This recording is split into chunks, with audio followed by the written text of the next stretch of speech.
4. I'm actually kind of okay with the Rakan. I think there's a little bit more lane presence, I guess, into something like a ranged support, but that's not what Kerry is going to do. He's going to make Rakan's life as awful as possible by picking the Poppy, and knows that there is absolutely no threat, right? Jhin Rakan not going to be doing a whole lot in the early stages of the lane, and Varus can kind of stand his own regardless. I really would have liked to see the Rel here more. You ban the Alistar, it sets up the Equalizer, it sets up the Yone ult so well. And with Poppy available, you needed to, I think, ban that if you really wanted to put Palu on this Rakan, because the Poppy shuts it down so hard, and it's so squishy into a comp that can just blow up the Rakan if it's ever seen on a flank, if it ever goes in a little bit disjointed. He's had an uptick in his performance, and that's going to need to stick around if Bro are going to win this game number 1. Let's get into it.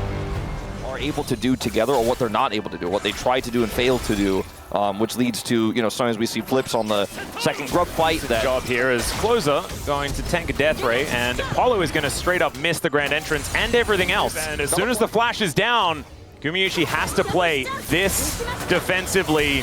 Heroic charge, not going to quite work out there as Hype. Where was that going? He's got, unfortunately, standing on a ward as well, Humbug here. But now Skarner's coming down. Yeah, Heroic charge not quite going to land as far as the stun is concerned, but now we're looking for a crab as there's the flash in from Palu. Deadly Flourish comes down as well as Gumayusi able to at least use the cleanse, but it doesn't do anything with a lot of vision control.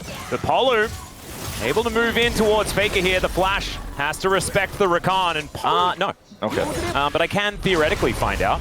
I was just curious if there was any additional context there. But I also don't associate him with the pick, as Hype gets his full shot here. Yeah, it's going to be working out. But you can see Gumayusi also down relatively low. He has to hit this. All right, Palu going to be diving in. Carrier turns on. He's looking to make his way in. Hype and Palu moving pretty far up here as Chains of Corruption going to lock down this Rakan. He's able to grand entrance though, and that gets him to safety. So they press a lot of buttons. The focus for Bro has definitely been more top side here for the second objective. Second grubs is where they have all their control and where they were playing around Owner's Jungles. Here comes Keria. Not going to quite find the target, and it's Gumayusi that's turned on here. Chains of Corruption are fantastic though, as Hype just getting melted by this Varus. And Palu can't actually get in there to get the damage done. Faker turns up just to save his AD carry, and Closer not going to be able to do anything because there are 4 members of T1 in this bottom lane. The Impale and the Yone is delivered on a silver platter to this Varus. It looked so good at the outset, but it does end up being T1. What I wanted to talk about before all of that action broke out is the fact that Gumayusi's actually playing the on-hit variety of the Varus. It's not necessarily his bread and butter on this pick. But now he's in a great spot this game. Humbug not so much, as now he throws out the ulti onto Keria. Chains of Corruption comes down. 3-man knock up there from Palu as the Equalizer is actually going to burn down Guma. He's not going to offer too much more, but Doran, he puts them in the circle, and now Morgan's just trying to barbecue T1. The curtains have been called. So much value here from the Jhin as Morgan continuing the Flame Spitter. And Carrier, with that steadfast presence, the flash forward, and Closer just wishes he still had the ultimate, but he doesn't. Still there for Faker as well. Yep, Closer just got denied anything in that fight. I think as if that Yone manages to get a big ultimate, that is so good for Bro. Instead, it is T1 able to limp away. Now could just die if they commit to the dive. Well, Closer's going to be backing away now, looking to turn it as the Glacial Prison comes in. Doran throws down the ulti and is going to be able to stay alive. There's no minion wave, so they don't commit to the dive. Closer had an ult angle there, but was scared that the turret damage. He is a wave this time. He is going to be engaged on by Palu. Yeah, he does get charmed up momentarily, but Keria, he's just running on over. And Palu not going to be able to get out of there. Side need to rush over there, maintain that control. They still have so many control wards. They're looking for an angle. I think Hype is probably dead, ladies and gentlemen. As the Impale comes through, he had nothing that he could do about that situation whatsoever. Save you, and they just commit in easily, and they don't even get to have that team fight that we were talking about because they kill the AD carry. They say, this is mine for free. Yep, and that's going to be feats of strength there as well. So feats of warfare picked up, and immediately afterwards they lock down the upgraded shoes. As you can see there, they had 5 ready. Faker doesn't exactly have much ready for this one though, as the ulti from Closer is decent. They get the knock up on the Skarner, but they're too tanky. There's not enough damage here for Bro, and they're unable to get... Considering coming over as Morgan. Yeah, Doran is just going to put him in the circle. He waits it out and then flashes anyway. And gets the plant as well. The thread the needle there was quite nice from Morgan. As Ona comes in, picks up Polu, takes down the turret. And now it's Faker that could be in trouble. Closer now just flashing for it. Winter's Wrath comes down. I don't think the GOAT's going to be escaping from that one. And meanwhile, on the bottom side of the map, Doran is melting. Morgan would have really loved to have his flash back available. Keria does not have Hex Flash, though, so a little bit tough to pull off. He's got the Blast Cone, however. Yeah, seen this before, ladies and gentlemen, as Humbug is moving over, does find Keria, who doesn't manage to quite stun him. A Steadfast Presence gives him the extra movement speed so he can make his way out. Morgan in an uncomfortable spot here as Faker's going to turn up, and with Ona there as well, Bash Bros back at it again, pushes him into the gravity field. That's gorgeous play here from the T1 jungler, and Morgan nowhere to go. Decent little knock up there from Polu, but I just don't think they've got the follow-up. As meanwhile, Keria has discovered Humbug, and then he gets closed in on by the rest of T1. The level of coordination just so much higher here. Control ward, or rather the ward score, or vision score is the same basically between Keria and Polu, but it just seems like T1 has invested so much more in control wards, and they always see more. They always have these angles to figure. See when that second item is going to be coming in. Free crash, no commit to riding the Herald, don't need to. And Humbug wants to maybe try to get an exit ult here, but he's not going to be able to find one. And he's just busy clearing all of these wards. Look at so many, there's so many wards for T1 this whole game around the objective they want, but now that they have full control, they've got wards on top, bottom, mid, you name it. Morgan can't be here. Yeah, there's the Flash Heroic Charge. That'll set up the kill onto Morgan. He does manage to get an equalizer down, but it's just onto the minion wave. You really didn't think that Bro were going to be fighting for that one, but T1, they're going to be fighting. Turret is going to fall down, though, and that means that Ona is not going to be tanking up any damage at all. Fights off of the enemy team trying to clear your vision. That's how you know you're really in control as Faker. Yeah, really not. Charmed up here. Fair bit of damage as Humbug. He's coming in as well. But remember, it's just a withdrawal that they're playing for, and they're not even going to get that. Not even a flash. Yeah, Ona coming on over, and he's going to be able to make it out. Humbug still wanting to get this kill onto Faker. Now with the slow, they just can't commit further. Closer wants to stop this. Goal lead. The game was really close until it wasn't. Yeah, and this is kind of been the woes of the Bros. I think it's because the bro tax kind of stops. It has that initial influx right at the beginning of the game. Legends 101, but T1, they're well versed, and they're going to do a Baron on spawn practically. Yep, that's definitely the T1 way, as Glacial Prison is just thrown out for fun, but they avoid the ultimate from Keria. Doran throws his down, though. Equalizer is decent, as Doran is just dancing around the front of the fight, but still it's going okay here for Bro. The curtains have been called, and Gumayusi is taking a lot of damage. Faker tanking up a lot of these bullets as well, as Morgan finally gets a kill in this fight. They will trade it for two, though, as now Keria going down low, and Closer is starting to pop off. The flash forward gets the knock up, and Faker avoids the ulti, but Doran's completely out of mana. Still, it has to be a pop back of this Yone, and T1 somehow managing to walk away, as Hype kind of wishing he didn't have to reload the entire time, and Doran just murders him. He's just like, I can be here. I'm threatening you, you're not threatening me. Well, they're going to go for it. Morgan is in position, and that is going to be the ulti coming out from Ona. It's onto Humbug, though, and he's pretty tanky still. Taken down extraordinarily low.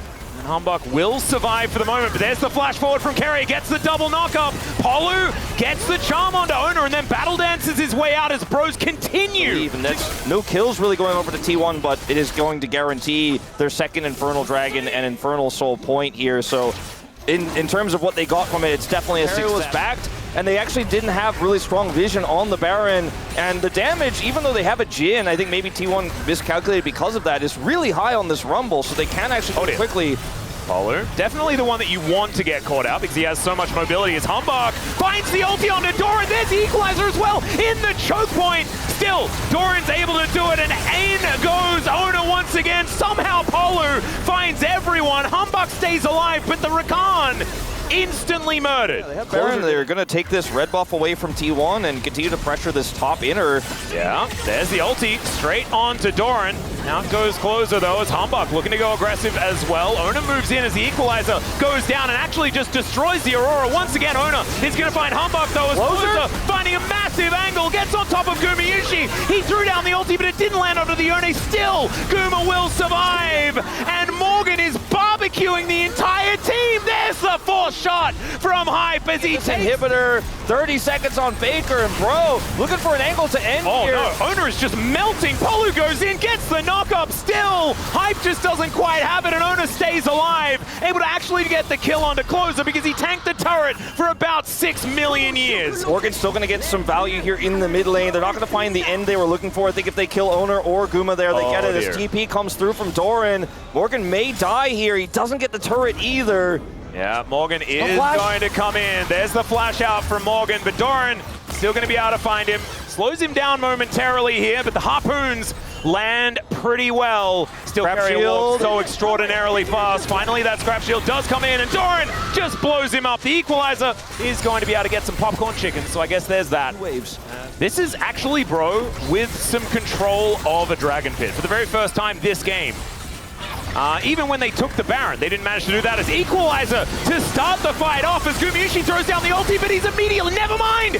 He lives! Okay, but he's basically dead. He's so low, he does not get hit by that final shot, but that should be enough here to start the Dragon off for Bro. Guma has to go back. He has to go back to full health, and someone is still going to have to deal with that top wave. Now, this is still just the second Dragon here for Bro. Speaking of half dead, Carrier is going to have to walk out of that one, unable to throw his buckler around all that effectively, but still the Baron wants to equalize T1.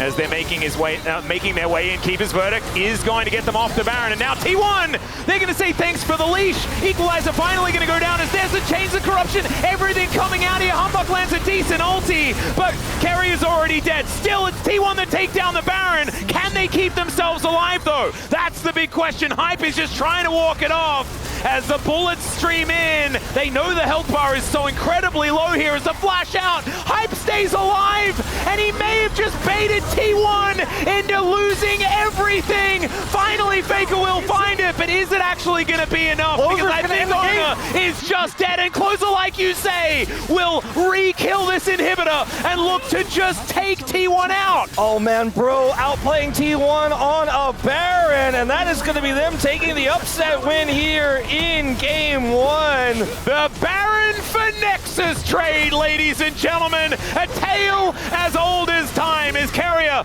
gonna try his very best to deny the end of the game, and he has baited Bro for a few moments still. That's gonna be enough damage. Morgan and Closer get it done, and the Bros! 세주안에 한판 이겼어. 나 탑에서 지렸지. 나이스 잘했다. 소리요.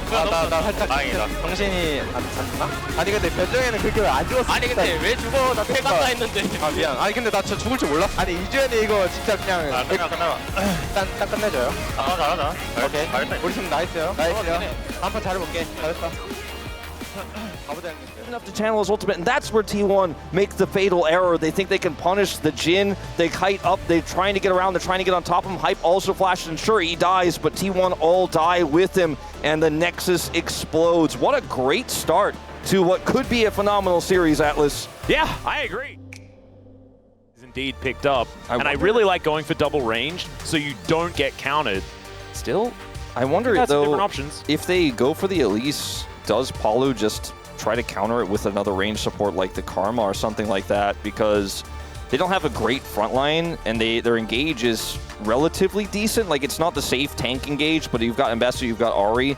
They could play Karma here and just crush the lane and say the Elise has no value here, but the Rel is just such a comfort pick for Palu. This is going to mean the lane is going to be very difficult to play out if Carrier plays the Elise well, which at this point Elise is no longer just a niche pick that only a few of our upper echelon supports play. Everyone is playing it, and Carrier is in the upper echelon, so you know he's going to pilot it well. Palu knows how to deal with this, but I do think the draft here for T1 is very short range. It is very difficult to win from behind. It's very difficult to set up on objectives from behind. But the added safety the Xayah gives you, I do really like, because they could have changed this into a completely different comp if they had played the Kai'Sa and gone more like, we're going to go more dive than your dive. Unless Carrier lands an incredible cocoon, there is nothing that's really going to stop him from having his day. So a lot of pressure now on the young player, on the Bros. See how it goes. We jump onto the Rift. Only 8 more assists for Doran to get towards 3,000. So we'll see whether this is going to be the game for that to happen. Talking about, find Hype with it. Not a lot of follow-up there, as we could see. Fortunately not at level 1. Yeah. That's all right, Polu just going to crash in. Level 2 gained by both teams, but Gumayusi going to have to cleanse off the ignite, the flash forward, and they are gunning for him. There it goes. Carrier likely to be able to take down Hype here. Let's see whether they can actually get it done, and he does. Is a Shattering Strike going to be available? The answer is no. So a 1-for-1, both AD carries dead. But so we'll watch how this did transpire as Morgan goes into the queue. Misses a bunch of buttons, and then Doran 1-2 stacks. Boom. Yeah, that was kind of not going to happen. Ooh, Faker actually comes back with the teleport and gets a lot of pressure onto Closer. It's a little fake, as of course Closer still has the teleport available. They're going to pull this one back as Morgan fighting once again. Has at least hit some of the buttons this time, but oh no, the flash gonna have to be invested. And Doran used his for the last solo kill, so he's not gonna get it. I think that just comes with experience, right? And he's been in the LCK for a while now. His Closer. Yep, Spirit Rush gonna be picked up. Great Charm gonna connect though. And that is gonna stop Faker and Owner and Carrier from being able to take him down. Still important as he's able to at least front flip away. Still has his unstoppable, or untargetable rather, if he wants to all in for it. For the 50-50, I don't advise it though. Yeah, you can see Doran actually going to try and snip him. And we'll take a fair bit of damage here as Morgan on vision right now. Will be okay, never mind. Goes inside the mist here as now some needlework comes out. Morgan still trying to dance around this one. Does avoid a fair bit. And now the public execution going to come in. Doran could be in trouble. The crash down is beautiful, but still, Owner is going to turn up in the nick of time. And Polo is also going to bite the dust. Remember, let's just stop trying to fight. But that's not actually what this matchup is about. His Hype may be in danger. Yeah, True Shot Barrage is going to be thrown down to try and scout things out. Gumayusi will find him here. And the Arcane Shift going to pull Hype back. Carrier not going to be able to get in range. So the on these grubs, and with the Dragon already secured here for T1, you know, Bro don't get a cross-map opportunity. And I think they learned last time from trying to punish Doran on the other side of the map that it's probably not a good idea. And really, it's just like game one. The only lead is Closers in the mid lane. There are some ways to win fights later on, obviously here for Bro. As Closer going aggressive onto Faker once more. Polu not really finding an angle though, as we could see there. And now Carrier moving over. Closer pretty far up. Phenomenal sidestep there from the Ahri. And Faker going to grab himself the Magnet Storm. Charm going to go wide, but still Closer able to get himself out of the way before that CC could really land. But he might just get Caster Cursed out of this game. That is on us. That's our bad, ladies and gentlemen. We will take full responsibility. And they took the first dragon. Nice little tank there by the little hot dog, as Closer taking a fair bit of damage here from Faker. And the dragon continuing to go down lower and lower. Humbug wanting to get in there to try and challenge his Hype now. Getting himself set up as now Closer's come on over. They're not going to find the dragon. Owner as well. He's going to get caught up in that Magnet Storm, but Polo is now by himself. Faker looking to come over and try to assist as Closer is in trouble. Chain's going to connect, and it's a double just out of nowhere here for the Pantheon. Hype having to flash, and T1 just winning everywhere. An option instead. I mean, Still, T1, hindsight is 2020. Sure, T1 now have like all of the objectives. Yes. 6 Grubs, 2 Dragons for Mountain Soul, which Gwen and Pantheon are going to love. Even Silas is going to be pretty happy about that. But on top of that, they also have 8 kills. Like, it is a massive lead. That's the only win they had, and then Faker picked up a second kill in that last fight. Now he's ahead as Humbug's trying to force. Yeah, we're going to throw some daggers towards Carrier, who goes into Spider Form and then tries to get out, but that's going to deliver the kill over to Morgan. Closer looking. Doran will not be able to defend this, and if he tries to, I think he will regret it. Yeah, well, he's going to try and come on over, of course. Gwen is immune sometimes, and Owner is just able to turn up at a moment's notice, still taking a lot of damage as Morgan trying to utilize that mobility to get himself out of there. The rest of T1 have moved over. The public execution going to be used as the 1v1. 3 Ambessa, still not a Jace, still a concern. Yeah. Yeah, this is the thing that keeps coming back to bite us. Now 1 versus 2, and Doran is pushing both of them away. Getting a flash. My God. Okay, fully stacks up that Q once again as the rest of the bros are coming on over. Polo rotating over as well. At least this time Morgan doesn't die, but it is still going about the same direction as public execution going to be avoided there as now Doran gets into the mist, but so does Humbug, and the rest of T1 are going to show up. Here's the Grand Starfall as well as Ona is wanting to pick his poison. Choose who is going to be dying first. It will be the Neferi, his opposite number as the chains connect, and Faker is just on cleanup duty. Down goes the turret in the mid lane. There's at least something there for hype. Apollo is likely to die. Chain Lash not going to come out again, but the charm is going to miss. And Closer, unfortunately, unable to find anything as the teleport in from Doran. Carrier with the flash execute as Closer looks to try and answer that one. And even if Carrier goes down, it is still fantastic here for T1. There's the Orb of Deception. That'll finish off the Spider. Is now Hype just trying to escape from the Gwen. Yeah, chasing an Ezreal is always hard, but... He does have flash, and he's walking into a lot of bad guys, so he's just not going to use it. He might. He might actually just use it here. There he goes. That was a Feather Storm from Gumiushi as well, so not bad. Sometimes you think your feathers are bigger than they are. Yeah. Or reach further. Oh dear. Fly further. Well, Humbug is going to go untargetable for a few moments. Morgan's rotating over, though, and Ona may have overstepped here just a little bit. Magnastorm going to be invested. Shattering Strike comes down. Morgan gets in there now as Humbug still wanting to try and offer some of his damage. As Ona does have flash, does use it to get himself out, and that is going to separate Humbug from the rest of the players. Ona is just running them around the rift right now. The rest of T1 making their way in. The crashdown comes through, and Ona's going to go back in for the stun. Oh, they are so strong. The Pantheon will eventually go down, but now Faker turns up, and he has a public execution that he's picked up. Doesn't even need to use it. A minute and a half on Mountain Soul as well, Wolf. Yeah. This composition lacks a true tank, but they'll probably have one as Carrier is just going to deny any option of escape, and down goes Humbug as well. Here with all the Voidlings taking these out so fast, T1 may consider an end attempt. I mean, who's going to stop him? Who's going to stop him? So many Void Mites. That is absolutely absurd. So many doggos coming out of the fountain, but I just don't know whether it's going to be enough. Bro just have no money. Look at these gold advantages. It's a 4,000 gold lead in the jungle. Yeah, it's crazy. Humbug going to have to go untargetable. The waves are cleared, but so much damage has been done to the champions here. And that will be Mountain Soul, and that should just be the end of the game. Yeah, it's the experience that T1 has where they can judge this situation and say, all right, well, Mountain Soul is a guaranteed win. We're down 0-1 in this series. Yes, we're up a bajillion gold, but let's make sure that we do our due diligence here and win the game. Otacon, you know, off the table here, but... Yeah, they didn't get any value out of it. When they have super minions in the base, they can start to actually push to end if, you know, Bro defend poorly. Yep.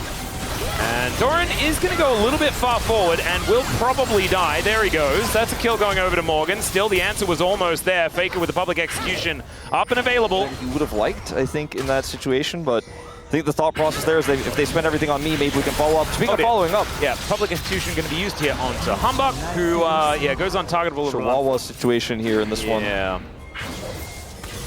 That's right. Carrier is going to answer that with a whole bunch of damage onto Hype, and Ona says, you are just dead, buddy. Is he going to land the spear? The answer's no. Was expecting the juke, and it did not come through. Still, maybe T1 will then instead decide to win the game. True Shot Barrage going to come on down as now Polo setting up the defense. TP for Doran. Yeah, Closer actually spirit rushing forward, but that is into the blender. Carrier goes golden. Somehow he's got an arm guard. It's kind of ridiculous. As Polo's flashing away, Carrier just going to follow him.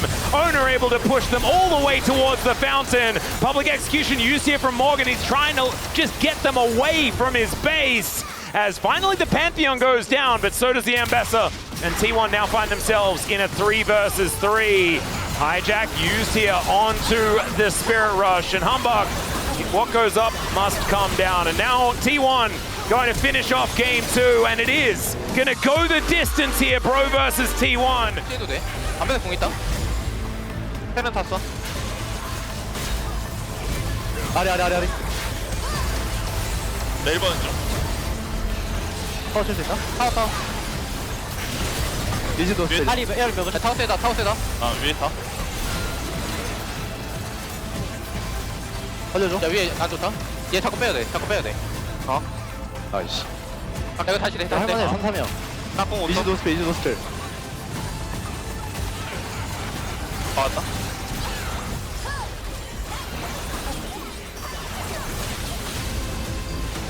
아, 형님.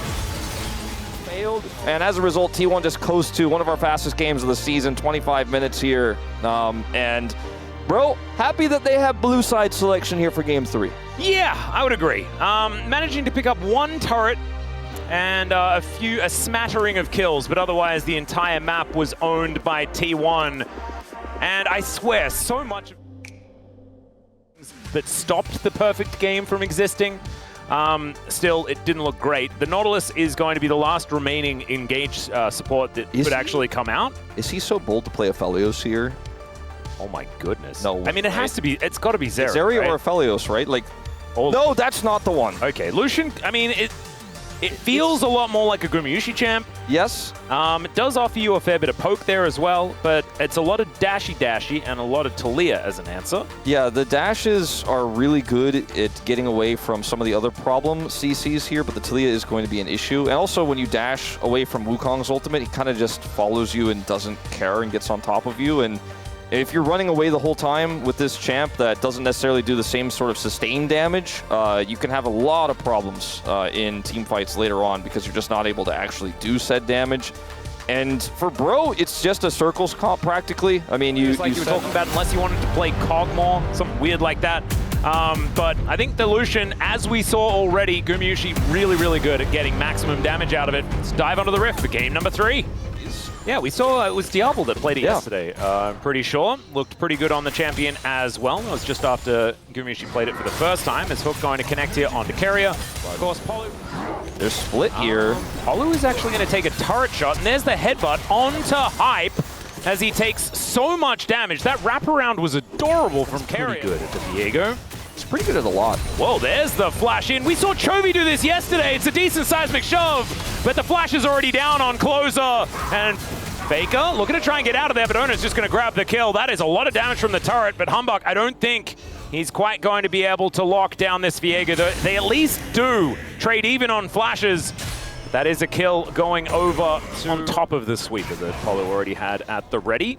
Still does give some additional information over to T1 about where Polu is. Great buffer of the Justice Punch. Faker's still going to take a fair bit of damage. They're still buying some time, though, as Ona still on this. They have full information. There is a control ward in the back of this pit. Now Humbug looking to make his way in. No flash, remember, as the Weaver's Wall comes down, as that is just a steal, and Ona is just going to get wiped out. I'm not sure about that one. Yeah, a little greedy there. As now Doran's in trouble as well, the Maiden. Is she going to be able to take him down? That's the question. Look at, thinking about trying to grab some shellfish here, but he's going to be denied, able to use that warrior tricks to get over the wall. He got it. Comes in and he will be able to steal this away. If he got it, he would have gotten 6, so super frustrated with that. This is going to try to go get it off the Gromp now and then come over, but there's a window of time here now for T1 to take these grubs before he hits 6. Yep. So really nice deny there by T1. That was pretty pivotal to actually secure that Scuttle Crab. Yeah, really nicely done. And we're going to have a look at this one more time. Humbug just comes in, steals it away, and Closer. I mean, he's just been really good at this Talia. Well, yeah, I mean, this matchup is definitely supposed to be Morgan favored. It is currently Morgan favored, and it's going to continue to be so. The Ghoulie Wall as the Maiden trying to do some damage here. Guma, which means it's a free lane for Hype in the bottom side of the map. Carrier going to connect here as Carrier is going to find the flash, pushing Closer over. He's just going to flash his way out there. It's a great Cyclone here from Humbug, but no Heartbreaker available because Ona is just dead, and now it's Carrier's turn to fall down the seismic shove. Here's Flash. Gumayusi takes down the Talia, and now he's on the offensive. Oh, the taunt not quite able to work there as Hype finds the Make It Rain, and Faker is now in the wrong spot. Even the Morning Mist to grab a bit of an assist for Morgan. That was an unintentional rhyme, but we love to see it. The Bros now 3-0-2 on this Wukong.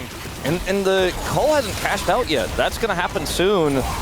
And the misfortune is, with that extra kill, not anywhere near as far behind as she was before. The Aphelios is over here. Morgan. The Ghoulie Wall is just going to block out Doran completely, and now Morgan just trying to turn the fight onto Ona. And the Hook going to come down in the mid lane as well. We are fighting everywhere. The Weaver's Wall brings Closer in as the culling going to be interrupted. Does nothing. Seismic shove pushes Guma back, but he's offering so much damage. Another double tap, and it was almost an anchor to the noggin, but instead... Genji D+ in the past. That's why they have the nickname Kingslayer. Well, there's an almost point-blank Weaver's Wall as the Seismic shove just going to push him over the rocks. And he does get a taunt. Faker able to flash his way out, but Polu turns up! and just takes out the gargoyle. Lead level here for Bro. And remember, the Cole cashed in. It's a second kill for Hype. He picked up. He has the lead now as well, and Carry is in no man's land. Yeah, well, he's looking for an angle. Depth charge onto Gumayusi. His owner now having to get out of this bullet time. He goes back in because the hook lands once again, and Polu just turns and takes down Owner. Now Gumayusi having to deal with Morgan, but the goalie wall traps him in. He has a dash and a flash. He's able to get himself out. The Morgan says, no, you are going down. The goalies are gonna get... You know, trying to get out there, then decided to Heartbreaker back in because he's like, well, this is, I'm definitely going to die, but maybe I can get a kill. Take care of it as well. Look at Morgan. He might not play Jace, but he's going to play what he likes. 7th place team or something like that in the LCK. Of course, DRX then did it better, but this was the year before. But he was playing Camille, going like 0-3. T1, this is how it goes. Owner going to come on over and smite away the blue buff. Nicely done. I mean, they're going to get this turret here, and the Herald may not even necessarily need this charge for it, but they will use it just the same. I think they get a second, whichever way you slice it, as Doran's looking for a flank. Oh, this just in, by the way. If the Bros do win this, we will actually have a call set up with Degon as a hook. Going to connect it. There's the double knockup, the double shot as well, and Owner cannot do anything at all. Look at the position here from Polu as he's not even going down on these front lines as Morgan gets into the thick of things. Faker is going to get taken out. Another shove is going to connect as the health bars are low, but the Bros don't Go care. in on this one. Too risky for Guma to dash through to try to punish. I'm not going in though. Yeah, speaking of dashing through, Doran is going to be the one engaged on another seismic shove going to connect this time. Carrier going to deliver a gargoyle to this fight. No knockups to come in though, and the bullet time doing a lot of work. Carrier going to have to flash away. Humbug going to get knocked up though. Now it could be the turnaround as Humbug going to get taken down. Gumayusi getting that kill is actually so huge as well, but he's now trapped in the ghoulie wall. And Owner looking for an opportunity. Seismic shove going to get heartbreaked. And Bro, they do lose their jungler. There's absolutely no reason to toss this in.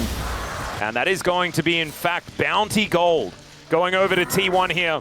Doran, that's how dire the situation was. Career, regardless of champion, that could be T1's window back into this game. Well, Morgan going to be just taking a red buff for the team. Then heading back down towards the bottom side, I would assume. Only one turret taken here by T1. It's kind of crazy. But it does mean there's a lot of standing gold on the map in comparison to the 3. Drake's going to be augmented further with some extra infernalness. Hook going to connect onto Doran, but immediately Polu backs away. I think this is really smart. You don't want to engage onto a Scion. Yeah, do not overcommit your cooldowns on that champion. He is just pressing that Q button as many times as he can. T1 have to come in and check. They have to come in. Doran's going to be the guy who comes over and checks. Dragon has not been started yet. Yeah. Oh, back to come in from Faker. He's got teleport available. There's the flash pole as Polu now looking to lock down Owner. Hype moving on over though. He's got a great position as Gumayusi with the culling, but they just take down the Viego, and Guma is below half health. Hype flashes for it. Guma's able to get out, but he's not doing any damage, and I say it and it's a lie. It's Morgan that takes him down, and now Doran and Faker against the world, and the world, ladies and gentlemen, is Bro. And they're just going to walk down mid and end it. Who needs an Infernal Soul? Closer says, get off that Dragon, Humbug. I don't need it. Well, he's not able to wall Doran in, but I don't think this Scion is going to be able to stop. Never mind. That Scion can stop him. He just flashes on top of him, and he dies. I mean, I don't know if they're going to be able to defend even so, but that's a lot of damage gone. And yeah, I don't think they win here. Yeah, I don't think they win here. They're just going to pull back here and start the Dragon. I think they've got so 49 stacks on those pedals. And what I want to talk about is the most important thing here for Bro, as Closer is just going to get picked off and destroyed. That is called a Fnatic Rush, ladies and gentlemen. We've seen this one before. And T1 are able to take down a very pivotal part of the Bros, so no Baron to be taken here. I think Bro need to make a very decisive call here as to what they're going to do. Keria is unseen. I think Bro might actually just have to back out of here. Well, they're just going to start the Baron. They have full information through the Bros. As there's the hook, bullet time going to come on through. It does so much damage, but now Keria finds the back line. It's another headbutt onto Hype as they just take out the bottom lane. T1, they're really good at setting up for Barons. That has not changed. Freebie, like, oh, they're all in the Baron pit. I'll just set up this cone. Because if Keria shuts you down and dumps you into 5 T1 players, you're not going to have a good time. T1 now completely in control of the map here. There's calling misfortune before he even goes in. And he knew. This far when you don't know where anyone is scary. Well, the flash out from the headbutt Pulve as the train comes through. It's blocked by Polo as this time Hype's position is pretty good. Knock up onto a clone though, and now the re-engage for the bros. Seismic shove goes wide, but Doran's health bar is getting destroyed. And now Morgan looking to put up a ghoulie wall to stop T1's advance. Closer finds another seismic shove. Here are the knock-up Cyclone onto 3. Faker goes golden, but that's another follow-up on the CC. Doran staying alive, but it's the Viego starting to get some resets, and Faker looks for some knock-ups. The bullet time is gorgeous from Hype, and the bros, I think, have done it. Man, Hype was so patient, held it for the pristine moment, and it's only the GOAT left alive, and I think the only pleasure he'll have is watching his Nexus explode. Yeah, the GOAT may bleed, but I don't think he can stop this push. Hype coming in, level 18, 4 items on the Misfortune. A late ultimate, but the one he was looking for, and T1 will finally fall in a grueling 3-game series. First it was BNK, now it is the bros that have taken down T1. Nexus turrets falling, nothing Faker can do to stop the eventuality of the bro win. Sick bullet time, but honestly he just was kept in the pen with Carrier the entire time, and the rest of the team played it out so well. Yeah. Closer played it super well. Guma was trying to punish, he couldn't get it. These are the final moments here for Bro as they push to end. Look at Morgan on this Yorick. Puts up the ghoulie wall just for fun. It's with this skin, it doesn't really look like the ghoulie wall. It's kind of a bit sad there, but they're able to ignore Faker and just focus on the Nexus. All business here for the bros, but they are so happy after that victory. The only person I can imagine that would be more happy than all of the bro players and staff is Daniel Gonzalez.